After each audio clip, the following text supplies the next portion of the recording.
صاحبو، یہ سب کیوں ہوا؟ ہمارے آقا و مولا کی توہین کائنات کے گوشے گوشے میں کیوں ہو رہی ہے؟ اور یہ پہلی مرتبہ ایسا ہوا کہ یہ ایک فیشن بن گیا اور تسلسل کے ساتھ یہ سلسلہ جاری ہے۔ اس کی ایک وجہ تو یہ ہے کہ مغرب نے دیکھا کہ مسلمان جگہ جگہ ذلیل خوار ہو رہے ہیں، اور ہم نے ان کو جگہ جگہ دکھ دیے، انہوں نے ہمارا کیا بگاڑ لیا؟ اب ان کے اوپر ہم اگر یہ حملہ بھی کریں گے تو وہ ہمارا کیا بگاڑ لیں گے؟ مسجد اقصی کئی عرصوں سے اور کئی سالوں سے ان کے قبضے میں ہے، اور ان کو عرب آزاد نہ کروا سکے۔ بلکہ ایک عرب سے جب سوال کیا گیا کہ تم مسجد اقصی آزاد تم کیوں نہیں کرواتے، تو اس نے دو ٹوک کہا، آنا ابغی عمارہ جدید، سیارہ جدید، حرمہ جدید۔ اس نے کہا مجھے نئی عمارت چاہیے، مجھے تو نئی بیوی چاہیے، مجھے نئی گاڑی چاہیے، باقی یہ حکومت کا کام ہے، مجھے کوئی غرض نہیں۔ جب وہ گھوڑے کی ننگی پیٹھوں پہ بیٹھ کر میدان عمل میں اترنے والے جب وہ یہ بات کرنے لگ جائیں گے تو یہودی دلیر نہیں ہوں گے تو اور کیا ہوگا؟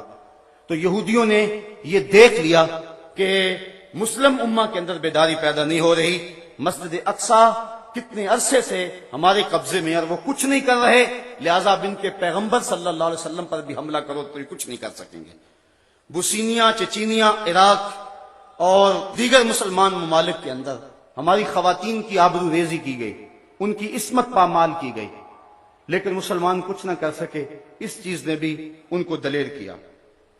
اس کے ساتھ ساتھ مسلمان حکمرانوں کی عیاشیاں، بلکہ برطانوی حکومت کے ساتھ بعض شہزادوں کی عیاشیوں پر مشتمل ویڈیو فلمز موجود ہیں، اور اگر کوئی بات کرنے لگتا ہے تو وہ کہتے ہیں یہ ہم لوگوں کے سامنے رکھ دیں گے، اور پھر سارے چپ ہو جاتے ہیں۔ تو اس حوالے سے امہ کے جو حکمران ہیں وہ عیاشیوں میں مبتلا ہیں اور مبتلا رہے ہیں، لہذا جو عیاشیوں میں مبتلا ہو جائے وہ اپنا سر ہتھیلی پہ لے کے سر میدان آنے کا عادی نہیں ہوتا، بلکہ وہ متاع زندگی کو ہی عزیز سمجھا کرتا ہے۔ ہمارا باہمی افتراق و انتشار یہ ان کو دلیر کرتا ہے، اور انہوں نے ہمارے اندر طرح طرح کی افتراق اور انتشار کے بیج بوئے ہیں۔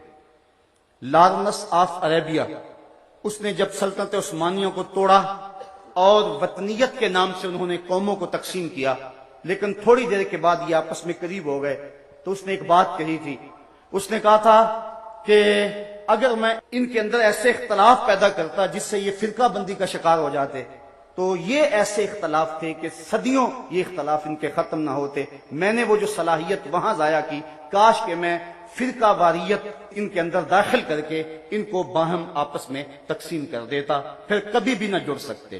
اس وقت بر صغیر دیکھ لیں، پوری دنیا دیکھ لیں، پھر انہوں نے اس منصوبے پہ عمل کیا۔ یہ ایک دکھتی ہوئی رگ ہے، اور یہ ایک ایسا دردناک دکھڑا ہے کہ جس نے ہماری امت کو چاٹ لیا ہے۔ حال یہ ہے کہ 1857 کی جنگ آزادی میں مدارس اجاڑے جا رہے تھے، علماء کو کالے پانیوں کی سزا دی جا رہی تھی، جزیرہ انڈمان میں علماء کو پھانسی گھاٹوں میں لٹکایا جا رہا تھا، اور علماء و مذہبی لوگوں کو ملازمتوں سے الگ کیا جا رہا تھا۔ اگر اس دور میں وائس رائے ہند ایک مدرسے کی بنیاد رکھ رہا ہو تو ہمیں سمجھنے کے لیے یہ کافی ہے کہ اس کے مقاصد کیا ہو سکتے ہیں۔ اس دور میں اگر کسی عالم دین کو 600 روپیہ ماہوار تنخواہ ملتی ہو تو یہ بات سمجھنے میں دیر نہیں لگتی کہ اس کو تنخواہ کیا حدیث پڑھانے کی دیتے تھے، یا ان کے پس پردہ کوئی اور کام تھے جس کی وجہ سے انہوں نے جبہ و دستار والے لوگوں کو خریدا اور پھر امت میں تشدد اور تفریق کے بوجھ بوئے۔ اور یہ وہ دکھڑا ہے، اقبال تڑپ تڑپ کے رو رو کے کہتا رہا، دیکھ مسجد میں شکست رشتہ تسبیح شیخ، اور بت کدے میں برہمن کی پختہ زناری بھی دیکھ، چاک کر دی ترک نادانے خلافت کی کبا، سادگی مسلم کی دیکھ اوروں کی عیاری بھی دیکھ۔ امت کے اندر جو اختلاف کی بنیاد ہے اس کو مٹانے کی کوشش کرے، اور جو کتابیں لکھی ہیں وہ لکھنے والے کو پیغمبر نہیں عام مولوی ہیں، وہ جرأت کا مظاہرہ کرے اور بیچ چوراہے کے رکھ کے ان کتابوں کو آگ لگا دے اور بریت کا اظہار کرے کہ ان لوگوں سے ہمارا کوئی تعلق نہیں ہے۔ اگر کوئی حضور کی مثلیت کا قائل کل تھا ہم اس کی بھی نفی کرتے ہیں، اگر کوئی آج کھا کے تراشتا ہے تو اس کی بھی نفی کرتے ہیں۔ اگر حضور کے ناموس سے لوگ مخلص ہیں تو ان کو یہ اعلان کرنا ہوگا کہ ہمارے بزرگوں نے جو کہا ہم ان کی نہیں مانتے، ہم مثلیت کے قائل نہیں ہیں، ہمارا آج عقیدہ یہ ہے کہ پوری کائنات کے اندر دوسرا محمد ممکن ہی نہیں ہے۔ خاکہ تو بڑی دور کی بات ہے، حضور کا تو سایہ بھی نہیں تھا۔ خدا نے حسینہ جمیلہ دا منہ موڑ دیتا، محمد بنا کے قلم توڑ دیتا۔ ایسا حسین پہ کر تراشا، لا یجلس الذباب علی جسدہ، جسم پہ کبھی مکھی نہیں بیٹھتی تھی۔ ثانی دور کی بات، سایہ بھی نہیں تھا۔ اذا تکلم رؤیا کالنور یخرج من بین ثنایاہ، جب بات کرتے تھے منہ سے نور کی کرنیں چھن چھن کے نکلتی تھی۔ اذا ضحک یتلالع فی الجدر، جب مسکراتے تھے سامنے والی دیواروں پہ عکس پڑتا تھا۔ اذا سر استنار وجہہ، اور جب مسکراتے تھے چہرے کی لکیروں سے نور نکلتا تھا۔ رخ کے آئینے میں مصور سجا ہوا، چہرے کی ہر لکیر پہ قرآن لکھا ہوا، آنکھیں کیا کہوں کہ باب حرم کھلا ہوا۔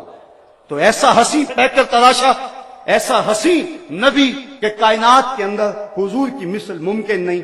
یہودی دن رات اسلام کے خلاف پراپیگنڈا کر رہے ہیں۔ ڈاکٹر شروش کی کتاب پچھلے دنوں چھپی، انہوں نے کروڑوں ڈالر اس پہ لگائے، کیا کچھ نہیں ہو رہا۔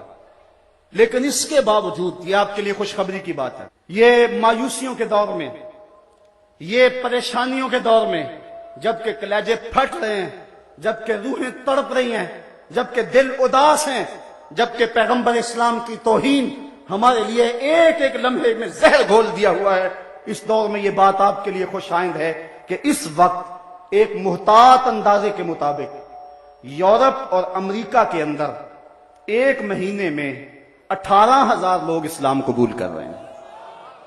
مغرب کے چرچ اجڑ گئے ہیں،